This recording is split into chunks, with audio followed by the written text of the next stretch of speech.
காலையிலே வீடியோ காட்சியை பார்த்து யாருமே என்ன திட்டாதீங்க. ஏன்னா கண்மணியை கொஞ்ச நேரம் கட்டி வச்சுருக்கிறேன்.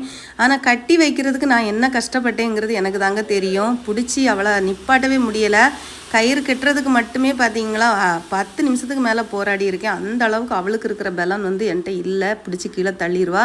காலையிலே இன்றைக்கி 8 மணிக்கு பவர் கட்டு. பிள்ளைங்களை வேறு 4 நாள் கழித்து இன்றைக்கி தான் நான் ஸ்கூலுக்கு அனுப்புகிறேன். ஏன்னா உடம்பு சரியில்லாமல் இருக்கேன்னு உங்களுக்கே தெரியும். இந்த நேரத்தில் நான் இங்கே வந்து க்ளீன் பண்ணுவேனா, அப்புறம் கிச்சனில் போய் பிள்ளைங்களை அனுப்புவேனா அப்படிங்கிற மாதிரி ஆயிடுச்சு. ஏன்னா காலையில் ஃபுல்லுமே டாய்லெட் பண்ணி எல்லா இடமும் என்ன செஞ்சுட்டாங்க, அதுங்க படுக்க எல்லா இடமும் எனக்கு வேலை வச்சு தந்துட்டாங்க.